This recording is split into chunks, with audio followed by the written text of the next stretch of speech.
దేవునికి మహిమ ఘనత ప్రభావములు కలుగునుగాక. ప్రియ విశ్వాసులకు, మేల్కొల్పు ప్రార్థన వీక్షకులకు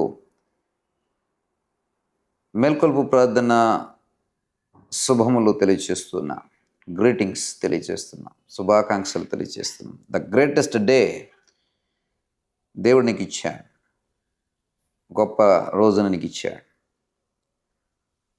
దీన్ని బట్టి సంతోషిస్తూ ఆనందిస్తూ మేల్కొల్పు ప్రార్థనలో ఎత్తబడుతున్న వాక్యాన్ని గమనించండి, పరిశీలించి. మీకు ఉదయమున లేచే అలవాటు మరి ఉందని అనుకుంటున్నాను. ఎందుకంటే కొద్దిమంది ఉదయాన్నే ఆ వ్యూస్ కనబడుతున్నాయి, వాక్యమును చూస్తున్నట్టుగా మాకు తెలుస్తుంది. మంచిది, అది మాకెంతో సంతోషము. నీ దేవుడైనటువంటి యెహోవాకు అది ప్రియమైనది.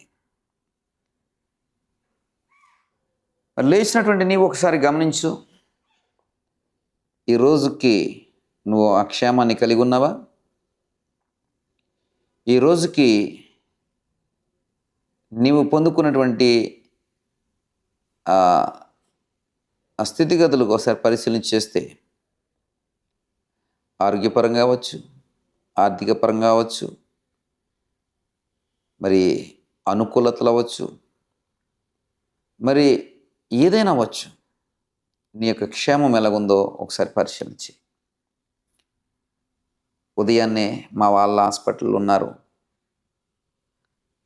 వాళ్ళ దగ్గర పరిగెట్టుకుని వెళ్ళాలి, ఆ పరిస్థితి లేదంటే నువ్వు క్షేమంగా ఉన్నట్టే. ఉదయాన్నే నా బిడ్డలు మరి ఇంకా వారి నిద్ర లేగలేదు అనారోగ్యాన్ని బట్టి, వారిని నిద్ర లేపి వారికి నేను ట్యాబ్లెట్ వేయాలి, లేదా వారికి సపర్యలు చేయాలి, వారికి డ్రెస్సింగ్ చేయాలి. అలాంటి పరిస్థితి ఉందా? లేదు అనుకుంటే నువ్వు క్షేమంగా ఉన్నట్టే.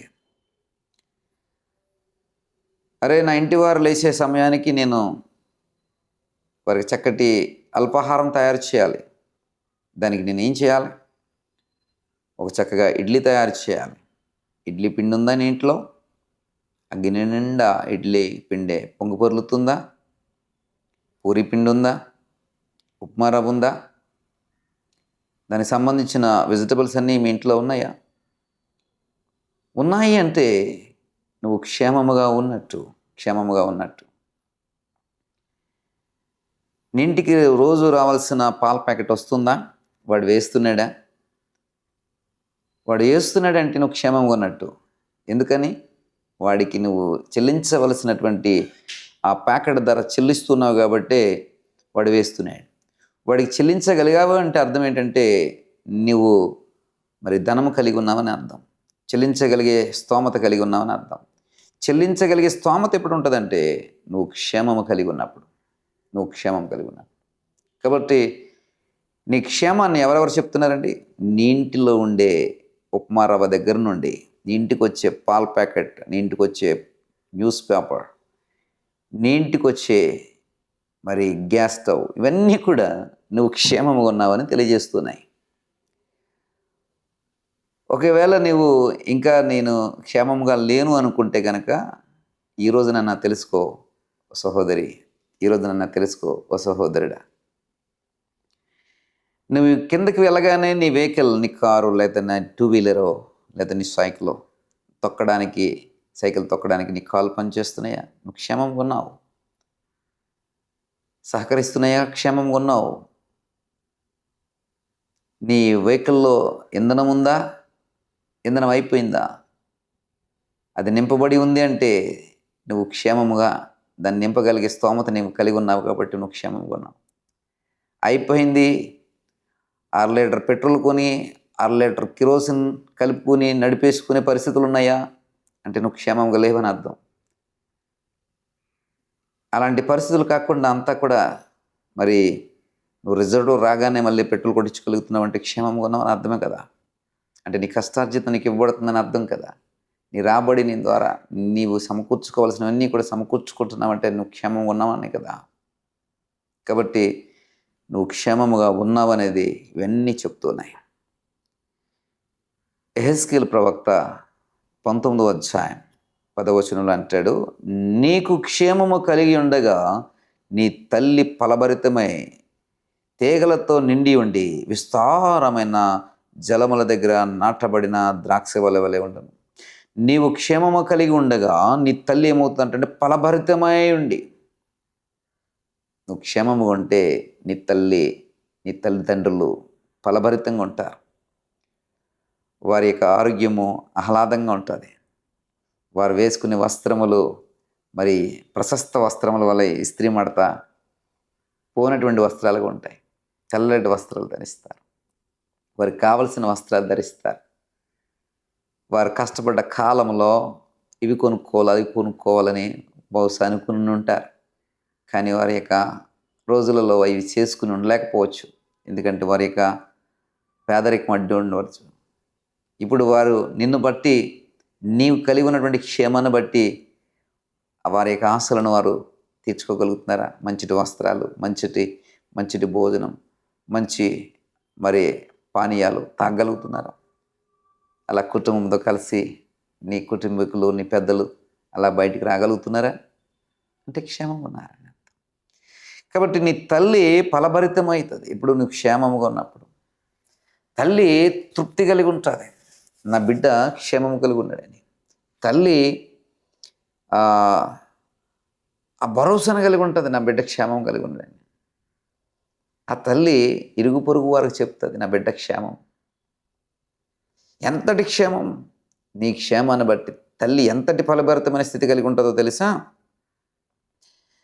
జలముల దగ్గర నాటబడిన ద్రాక్షవల్లి వలె, విస్తారమైనటువంటి ద్రాక్షవల్లి జలముల దగ్గర నాటబడితే ఎంత బాగా అభివృద్ధి చెందుతుంది, ఎంత పుష్కలంగా ఉంటుంది, ఎంత సమృద్ధిగా కలకలాడుతా పచ్చదనంగా ఉంటుందో అలా ఉంటుందండి నీ తల్లి ఎప్పుడు నువ్వు క్షేమం కలిగి ఉన్నప్పుడు.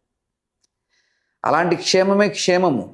అలాంటిది కానిది క్షేమం కానే కాదు.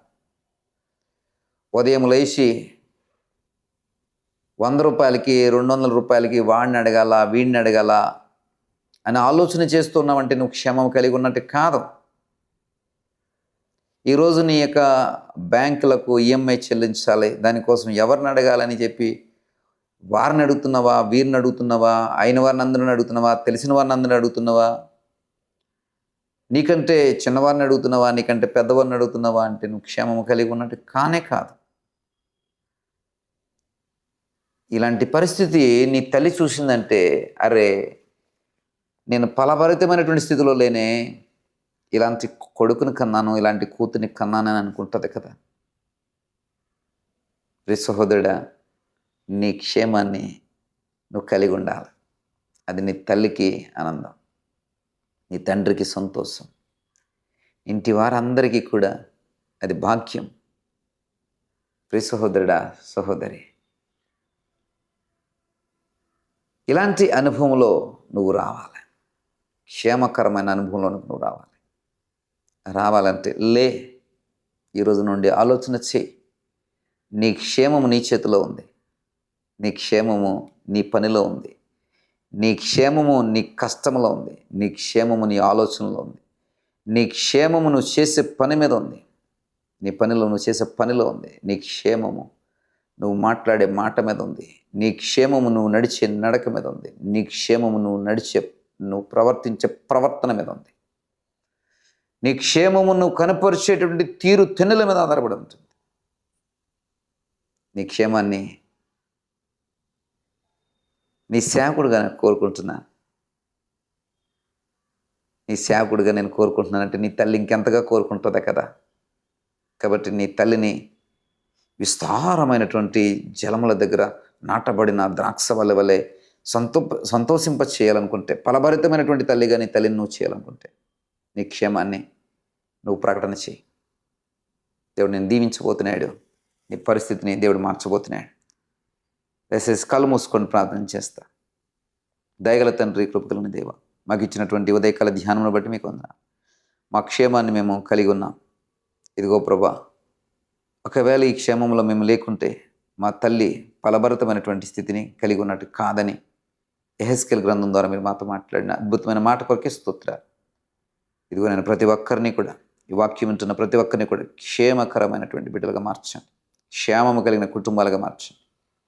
వారి తల్లులకు, తండ్రులకు మరి ఫలభరితమైనటువంటి స్థితిని వీరి ద్వారా కలుగునట్లు వీరి యొక్క స్థితిగతులన్నింటినీ కూడా మార్చమని యేసు నామమును బట్టి ప్రార్థించి పెట్టుకుంటున్నాం పరమ తండ్రి. ఆమేన్.